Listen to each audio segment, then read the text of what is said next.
Today we got some news on the new update coming to Hunstmen that includes information both on the new PvP and PvE scenario. The PvP scenario is coming on the 26th of September and the PvE scenario is coming early October. There is a bunch of other small details in this patch note or in this news article that I will give the link to in the description. It contains the details for the mobile tests coming soon. It also includes details for the new battle pass and PvP scenario, with a little bit on the PvE scenario as well. This is the faction PvP scenario, as we know a little bit about. You'll be split into two factions. You'll either join the Mayflies or the Rosetta, and you will be tasked with containing a certain deviation called a prism or reverse anomaly. Still don't know the proper name because there's a lot of translation errors out there. However, what we do know is that you will be fighting over these in a almost faction-like conflict where you will be fighting the other faction to see who can contain the most prism deviations. Containing these prism deviations, you will have to build your base out in the open world, and what I mean by this is it is full-on PvP. There is no opt-in in this scenario. It is a full-on engagement zone system where you have to fight the other players in the opposing faction. However, you will have a safe zone, and this safe zone you can,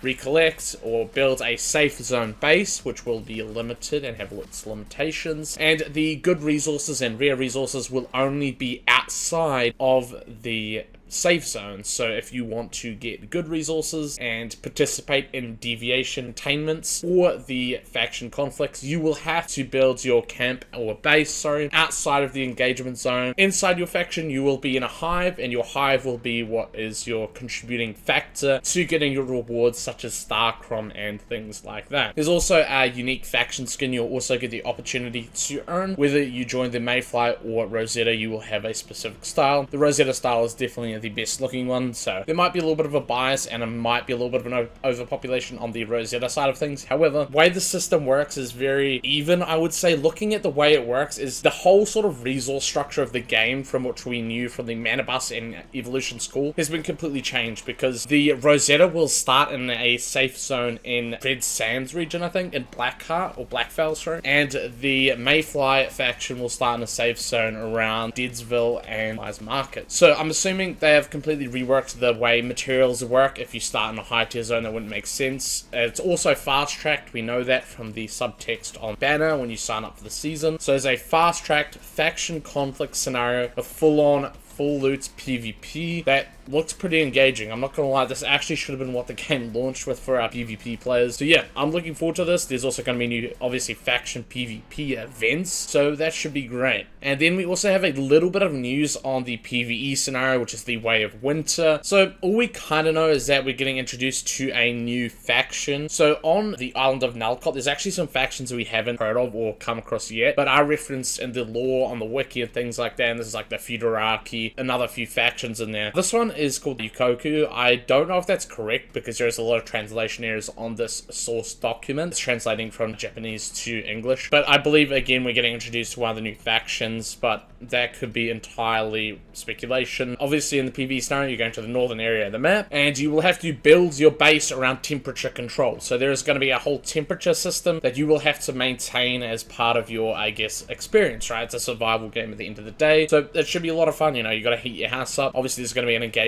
system built around that. If you let your house get too cold, maybe that affects how your deviations will work or function. It could be a pretty interesting take on a survival mechanic, and especially with the base building in this game, could be pretty good. So I am looking forward to that as well. That, again, comes in October. So the way it works is, the way I'm seeing it is we get the new PvP scenario at the end of the hard mode server, so on the 26th of September. You'll be able to instantly go to that faction PvP scenario on the 26th of September if your previous season is in phase 6. So as long as you have hit the 6-week period, you can instantly jump to your faction PvP scenario. Once the faction PvP scenario ends, which are short seasons, the faction PvP scenarios are only 19 to 20 days in length, I think. Very short, very quick, which is fun. I like that. It refreshes the servers very often so they don't die out. And the good thing about that is I will be able to also experience the PvE scenario, which I do plan to do, obviously, because that PvE scenario unlocks a big chunk of the northern area of the map and should provide a lot of content.